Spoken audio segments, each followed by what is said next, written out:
Joshua, thank you for coming and welcome. It's nice to have you here.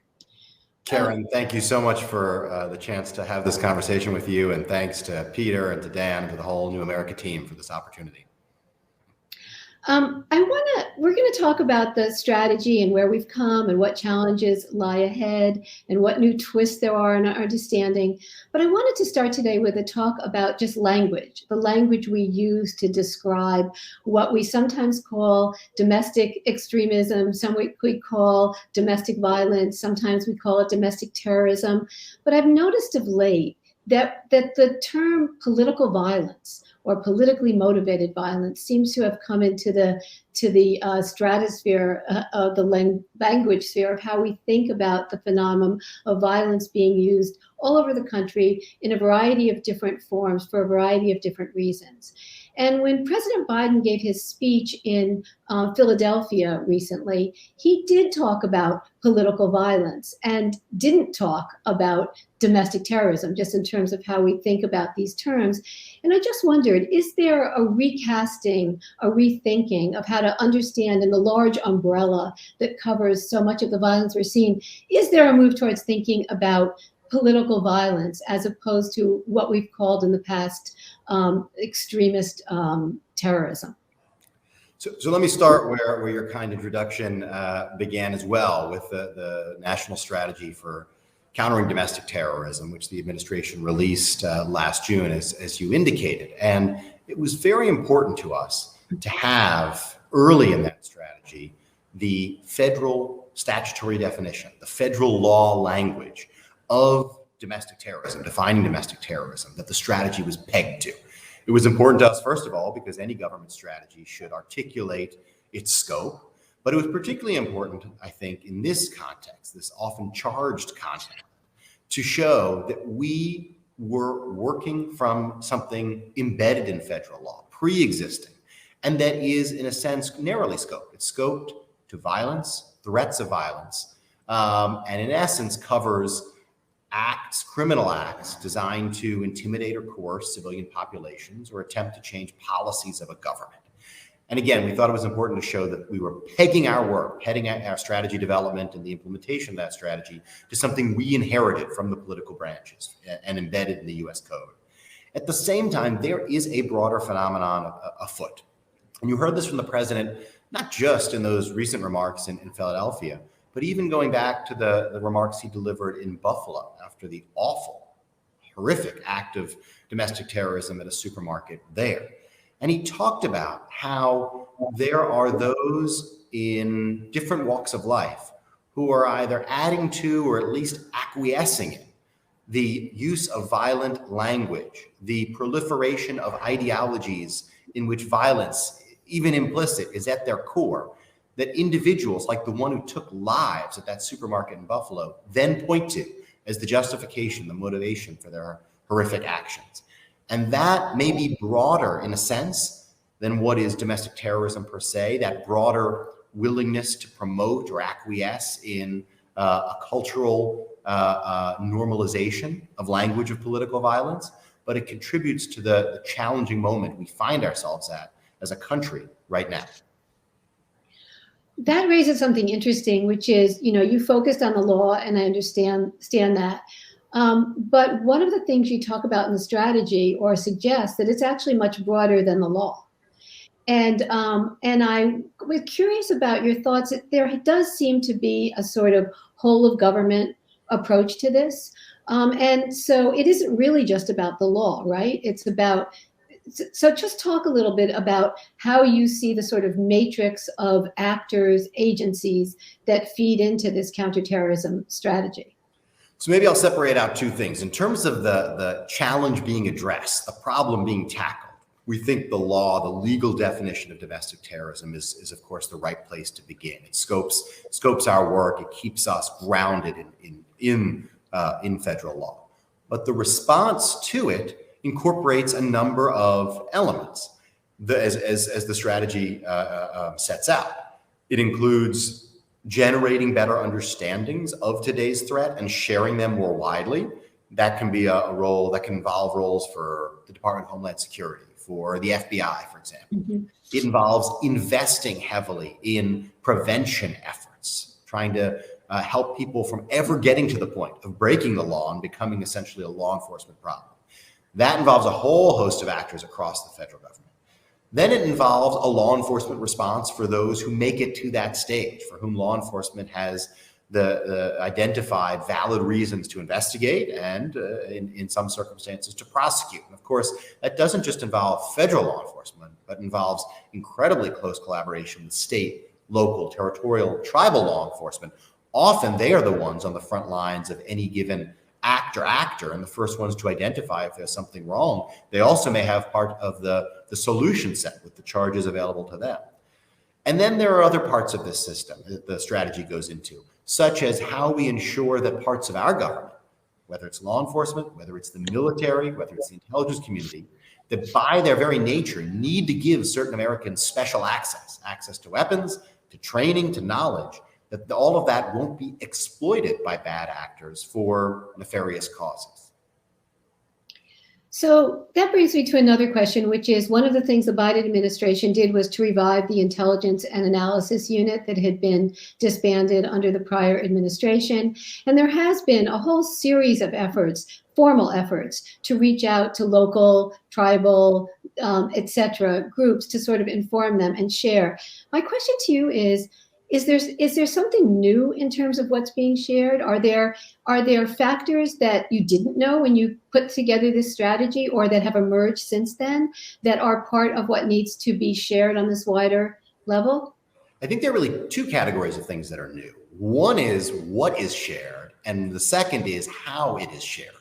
So just briefly, in terms of what is shared, I think there's been something of an evolution here in which the community that works on this issue has acknowledged what the data back up, which is that overwhelmingly those who engage in lethal acts of domestic terrorism are either lone actors or very small groups. They are not massive, multi-member, long-running plots in general, with some exceptions. Now, those sorts of plots we always need to be on guard for, whether from domestic actors or international terrorists. But in addition, we need to recognize that these lone actors and these small groups can be harder in some ways to detect and disrupt, and they can move from simmering hatred to actual violence quite quickly with little warning. The type of intelligence that is useful, especially to state and local partners on that, is different from sharing with them the details of a single long-running plot or threat stream that is being surveilled or otherwise identified over the course of many months. And I think the what that's being shared, in part, has adapted to that by sharing a sense of dates, gatherings of symbolic value, causes, things that might lead that next step in which those lone actors or small groups make that unacceptable step towards violence. Then there's the how, which I also think is new. In addition to just getting more information, we think better information and a steadier flow of it to different parts of the federal family as well as state and local partners, there are new ways in which that information is being communicated. That includes a new app that the National Counterterrorism Center has disseminated. I use it regularly, that puts out at the for official use only, FOUO level information. So truly a beat cop can have the latest on a smartphone. That includes a new app that the Department of Homeland Security has rolled out for HISN, the Homeland Security Information Network. Again, getting its latest analysis into the hands of those who can use it. It includes quite regular calls by DHS and FBI leadership for state, local, territorial, tribal partners, giving essentially threat briefings, the latest updates, or a debrief on some incident of significance and what occurred and how it was understood. So I think both the what and the how of that critical information sharing piece, those have improved, and we'll keep working to improve them. When you mention lone actors and small groups and sort of that is a fact of the way we understand domestic extremism these days and these violent acts, it does sort of bring to mind what happened to the transnational conversation. What is the international piece of this that a year ago or 2 years ago we were hearing about connections between white supremacist groups abroad and the United States, and adding RIM as a foreign terrorist organization as yet another layer. So is that a separate part of it, or does this overlap, the lone actors, small groups, and international dimension? I think it overlaps, and it's a critical point. I appreciate you're bringing it up, Karen, because there is a transnational dimension, especially to what we in the government call the REMV actor set, the racially or ethnically motivated violent extremists.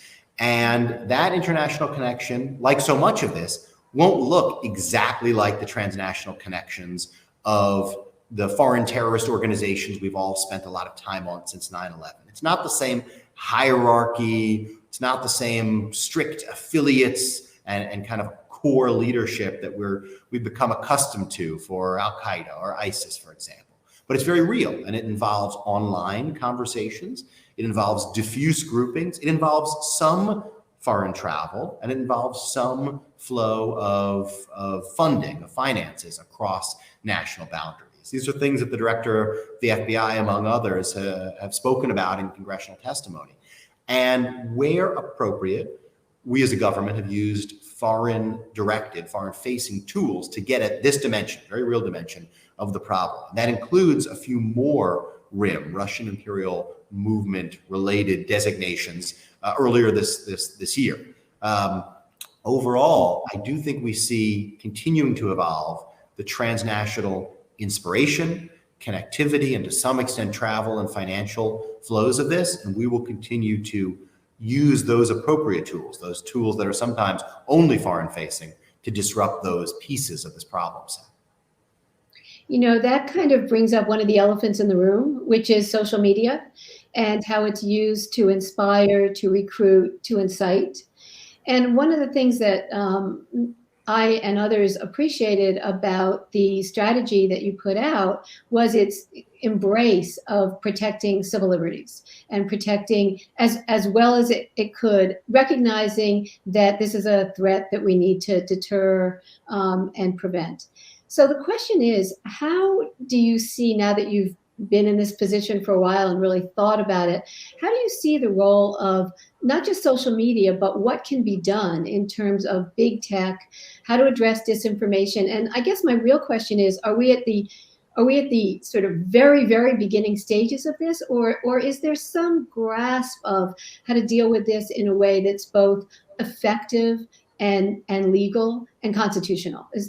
How do you think about this? Let me say one point on the civil rights, civil liberties issue generally, and then one point on the tech dimension more specifically. So I think all of us here firmly believe that approaching the threat posed by domestic terrorism correctly enhances and promotes civil rights and civil liberties. Domestic terrorism and civil rights and civil liberties are directly at odds. Those who want to take discussions that should be passionate but peaceful, whether among candidates, among voters, just in our society, and turn violent with them, that is, in a sense, domestic terrorism in a nutshell.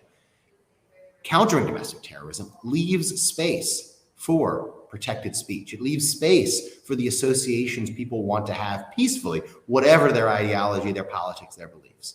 So I think all of us believe that approaching this issue in the careful, calibrated way laid out in the strategy, and as we've tried to adhere to as we implement it, that is not, it's not a balance with civil liberties and civil rights promotion. It is itself a promotion of civil rights and civil liberties because it takes away the violence, leaves room for speech and association in peaceful ways. And when it comes to tech, look, it is simply a fact that those who want to recruit, radicalize, mobilize individuals to violence, whether in the name of international terrorist causes like Al-Qaeda and ISIS, or in the name of domestic terrorist causes, they turn at times, not exclusively, but at times, to social media and other internet-enabled platforms. And we have done what we as a government think is appropriate to do, which is educate, inform, and talk with companies about what we are seeing. Because we, of course, have experts who see threats as they materialize, and we see an evolution in the tactics and techniques used to try to recruit individuals to violent causes. And we think it is appropriate, indeed, we think it's a responsibility of ours, just the way we share that information with state and local partners, just the way in other contexts we share threat information with, for example, critical infrastructure owners and operators. Here, we share this type of information with, for example, those at tech platforms who can then make a decision for themselves as to whether it violates their terms of service. And we engage actively in multi-stakeholder fora in which we try to be a helpful partner in shining a light on where we see this threat going. And that includes, and I'll call out one in particular, Karen, the Christchurch call to action to eliminate terrorist and violent extremist content online. This is a multi-stakeholder forum originally generated by the governments of New Zealand and France after the horrific Christchurch mosque attacks that we as an administration were very proud to join early last year, and which we remain strong supporters of and heavily engaged in the valuable conversations with. And there's going to be more to be said about where the work under the rubric of the call is going in the next couple of weeks, including in a major summit coming up in the next few days. Yeah, that brings a question of something else that you and I have talked about, and that is sort of citizen literacy, digital literacy about disinformation, which is a little different than how you counter disinformation online, sort of putting it on the user. And I just wondered how you see that piece of the counter extremist framework playing out. And if you think that's really just something that's an aside or something that's central to how we think about educating ourselves and our children going forward. No, we think it's central, and it's central not just for tackling domestic terrorism, but for other issues. Look, we all live our lives increasingly online, not wholly online, but increasingly online. And there are many reasons for that. Connectivity and convenience and the recent pandemic that kept us separated in physical space for far too long. But it also means that we can be susceptible or vulnerable to those who online would try to lead us in the way of various harms, from recruitment to violence, to scams, to a whole host of things. All of which means that we're better off if we are savvier, smarter, in many cases more skeptical consumers of the content that we encounter online. We think we owe it to especially generations that will even further live their lives and have experiences online, to help them be prepared through the likes of promotion of digital literacy and online fitness and similar programs. We're going to have more to say about that, in fact, in coming days. This Thursday, we're honored to be hosting here at the White House a summit in which both government and those outside government will speak to what we're doing in a whole host of cross-cutting issues involving hate-fueled violence, but this will be a piece of it. When you talk in the strategy about long-term issues, it resonates when I read it to root causes, what we used to talk about as root causes. It's a little different, but it sort of overlaps. So I guess that's partly the beginning of my question. And then, it's guns, grievances, racism, gun culture. And I just wondered what you think the actual realistic ability to address root causes in this country are, as opposed to thinking about how we might have thought about poverty, et cetera, around the world. What we're really thinking about here, what the root causes and how to address this. And I understand this is somewhat in the disinformation realm, but I think it's also separate. It is. Like the fourth pillar of the strategy that we've been discussing tries to be both candid and realistic. It tries to articulate a number of factors, including ones you've just mentioned, Karen, that contribute to the domestic terrorism threat and threat landscape as we confront it today, and are in some ways bigger than it. And moreover, that require addressing if we're going to sustainably roll back the domestic terrorist threat we face, but that certainly can't be resolved overnight. Those include easy access to firearms that can make it easier to engage in an act of domestic terrorism or more lethal for someone who is. It involves disinformation, and in particular disinformation that aggravates polarization. It involves racism, because some of the most dominant strains of ideology motivating domestic terrorists today are fundamentally racist in nature. Now, no one thinks we're going to solve those problems overnight, but we'd be doing a disservice if we didn't tackle them, both as challenges in and of themselves and as contributors to the domestic terrorism landscape today. And frankly, since the strategy was released last June, to give just one example, major firearms legislation has actually been passed by the US Congress and signed quite proudly by President Biden. Now, as the president has said, he doesn't think that's enough, and you'll hear him continue to say that. But it's a place that we would not have thought of ourselves in perhaps a year plus ago. It also took horrible tragedy to get there, and I'm quite conscious of that. But these are long-term problems, long-term contributors to this challenge and challenges in their own right. And I think we as a government will continue to grapple with them while recognizing that, in a sense, ratcheting up the sense of urgency in tackling them is the way in which they feed into the domestic terrorism problem as we currently confront it. Before we get to the questions from the audience, I have a couple more. And one of them is, what isn't in the strategy? What's evolved over the past year that you wish, if you were rewriting the strategy today or just adding a coda to the end, you would say, let's include this? Is there anything, or are we pretty much on the same trajectory in terms of understanding the threat, the basket of potential responses, and the timetable? You know, there's a piece that's acknowledged in the strategy, but where I think there's still work to be done. And that is the piece that acknowledges that this is bigger than government. That, like so many hard problems of public safety, of national security, but maybe especially so given the societal nature to this, that this is something that, yes, we as a government need to step up and tackle in all the ways that the strategy indicates we're doing, but that there needs to be a commitment by those across society to try to get back to a point where language of violence, certainly threats of violence, and of course violence itself, is universally abhorred, sidelined, taken out of the equation for our political and ideological disagreements, however fierce, however lively, however real those might be. None of us can look back to a point in the past in which that was totally gone from the landscape, but it has crept back too much to a point where we needed a national strategy to tackle this issue. And I hope going forward, even as we as a government figure out how to generate even better intelligence on this, how we as a government figure out even better ways to screen and vet those who assume positions of trust in the government, even as we as a government invest in even more effective prevention efforts, that we also are joined by and are a good partner to those outside government, in the academic communities, the business communities, the celebrity communities, and that they lend their own voices and other ways of contributing to getting at this notion that we as a democracy, we disagree with each other peacefully, we argue peacefully, but we resolve these things at the ballot box and not through violence.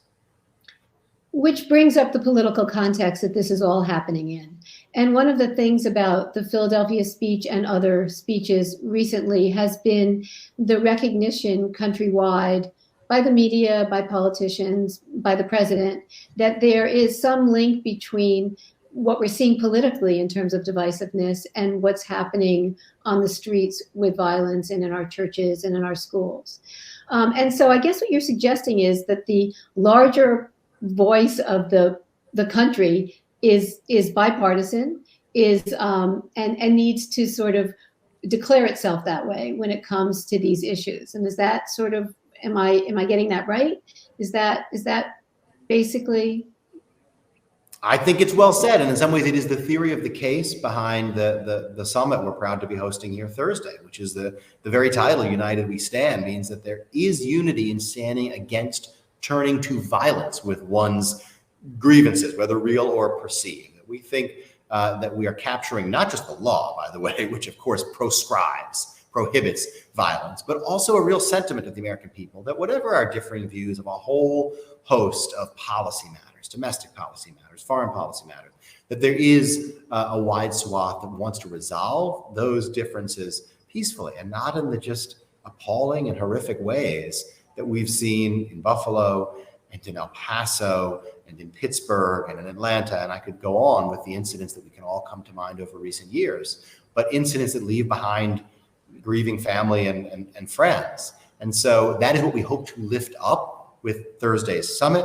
It's what we hope others will join us in lifting up, and it's work we want to carry forward as we bring a spotlight to those who share that commitment to resolving differences peacefully.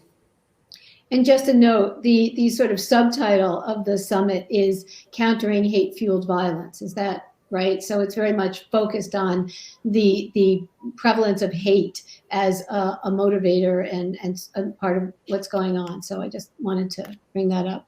I'm going to get to some audience questions and then come back to some of my own, but because they fit right here, which is, here's one from Anonymous. How concerned are you about violence around the midterm elections? And from whom? And I think this follows kind of where we're talking now in the conversation. We do know that there are threats of violence. We do know that the elections are a target. We do know that there's hate-fueled speech and threats around this. What are your thoughts? So I learn from the experts in law enforcement and the intelligence community who provide us with threat briefings, which we try to share and they try to share with the public, including through a threat assessment that was embedded quite literally in the middle of last year's domestic terrorism strategy. And what they say is that we are in a persistent state of heightened threat and that we are likely to be there for a while. And that in particular, hot button issues, whether they relate to a particular election cycle or whether they are in some ways the perennially hot button issues, can take that persistent heightened threat landscape and heighten it a little bit further.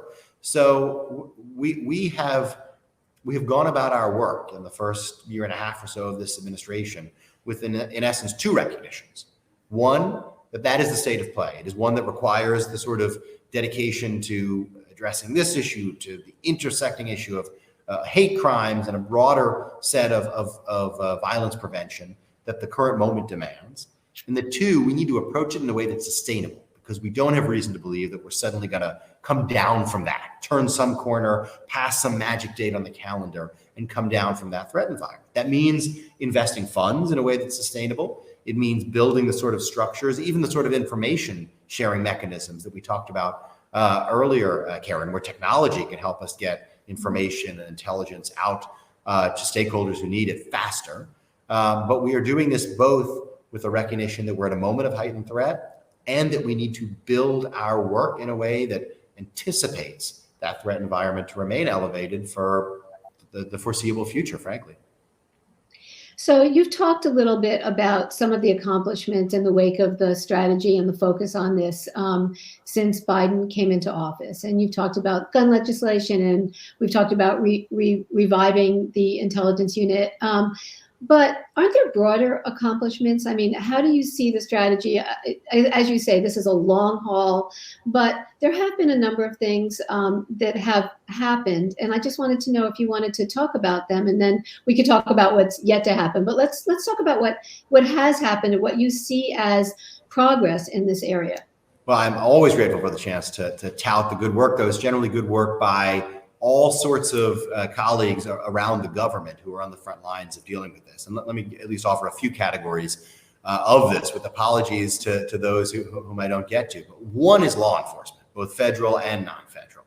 It is, of course, the disrupted plot, the plot that is stopped before it can be actual violence and then is successfully charged and prosecuted, that does not get the headlines of the tragic ones that do take lives. But that is a far better day for law enforcement, for society, for all of us. And it is really extraordinary work by law enforcement, again, federal and non-federal alike, that has saved lives and will continue to save lives. And it's tireless work and it's hard work. Then I would point to where we're investing in the future. This includes huge allocations of sums of money by the Department of Homeland Security, which elevated domestic violent extremism to a fifth national priority for a big pot of money for state, local, territorial, and tribal partners, $77 million going to that effort. It also includes a separate pot of Department of Homeland Security funding to address terrorism and targeted violence prevention. Terrorism generally, but for the first time ever, the most recent grant cycle had an explicit focus on domestic violent extremism. So there's a lot being invested in preventing those acts from ever getting to the stage of law enforcement's problem in the future. And then I point to one more thing, which is the work being done by different parts of our government to improve how within their departments they tackle this issue. And DHS has done work in this area, the Justice Department has done work in this area, but I might point in particular to the Department of Defense, which, as part of its implementation of the national strategy, last December released a pretty extensive report, it's available on their website, about how they're updating their policies and adapting their posture to address the threat of domestic terrorism or domestic violent extremism in the ranks. In particular, they updated their definition of extremist activities after close consultation with the Justice Department and others to capture a broader array of worrisome, potentially violent activities. So all of these strike me as successes, frankly, even as we are quite conscious of there always being the attack that happens, the awful day like a buffalo, in which we need to learn the lessons so we can prevent the next one. That's interesting. We have a question that I think fits very well here, which is, can you speak to how the strategy and government efforts think about the classification of the various movements of ideological streams viewed as tied to threats? I think it's a good question. I mean, it's how big is this basket? How much do you try to identify the different strands? What are you thinking? It is a good question. And here I would again encourage taking a look, not just at the national strategy, but at the summary of the law enforcement and intelligence community's threat assessment that we embedded in it, because they include a few of the categories, at least the categories of greatest concern. And their articulation is quite useful. And it's the one that we as policymakers take our cues from. So they talk about racially or ethnically motivated violent extremists and the particular transnational connections among that group, as well as the lethality of some of their attacks.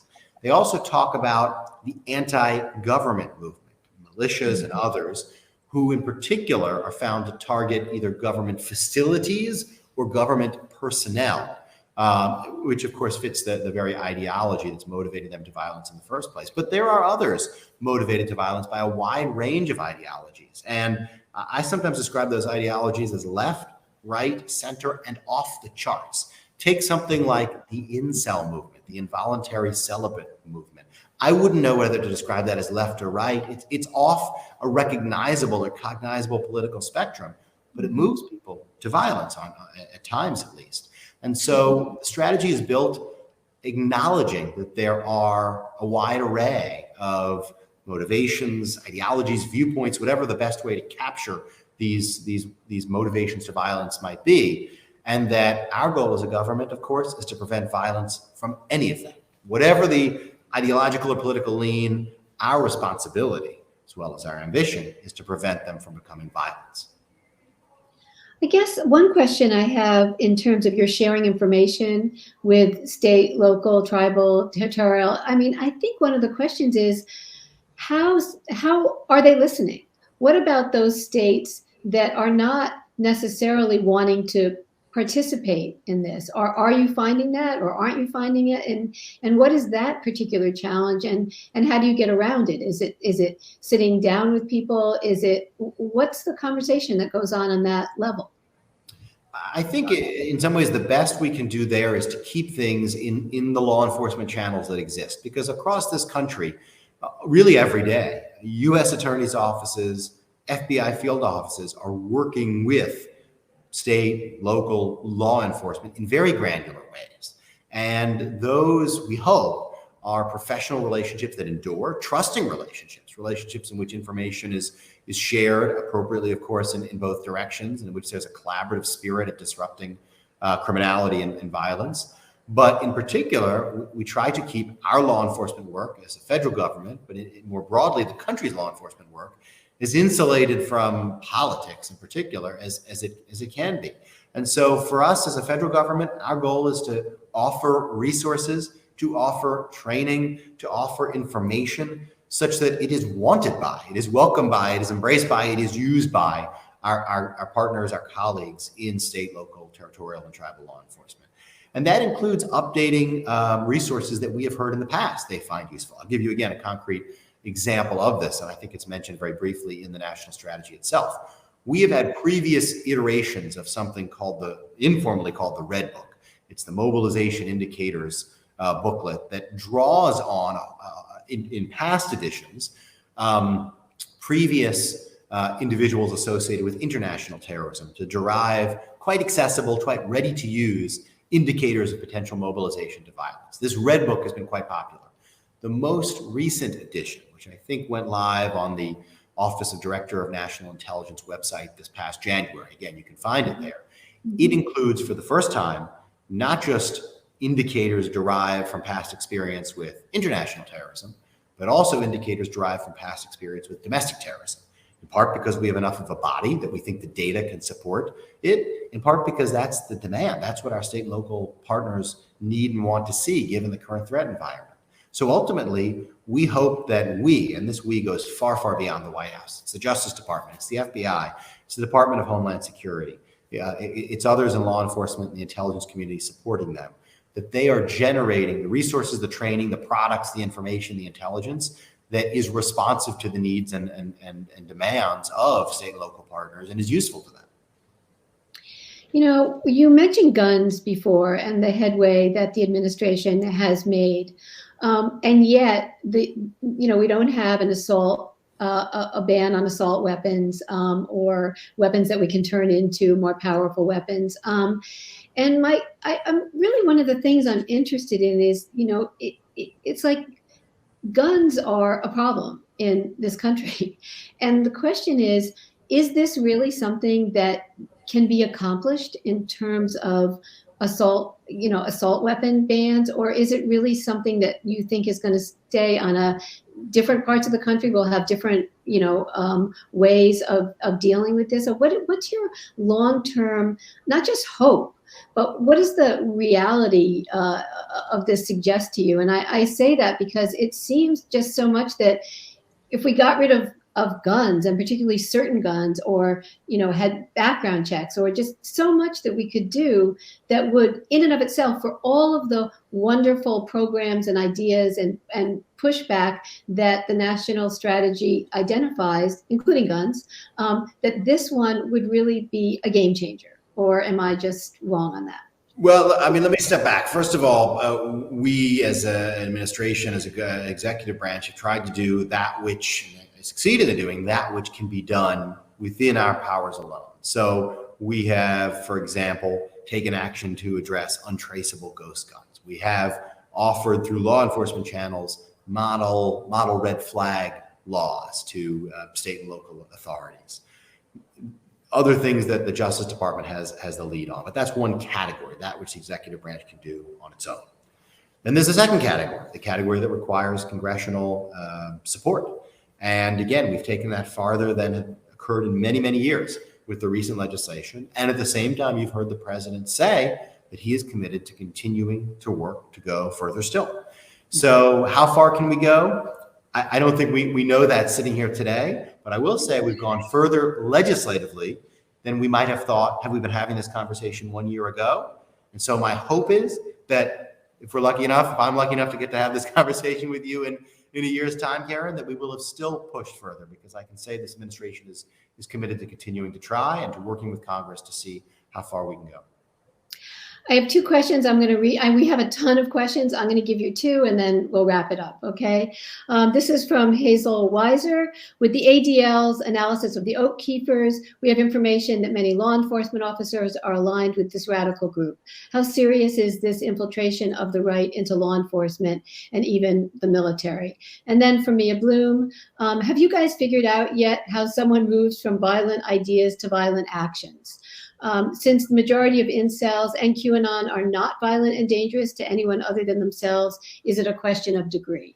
And I think both of those, I think you could address, and then we'll wrap it up. Yeah, maybe I'll go backwards. So look, as Mia and other scholars who work on this would be the first to point out, radicalization to violence tends to be a very personal journey, and personal can often mean individualized.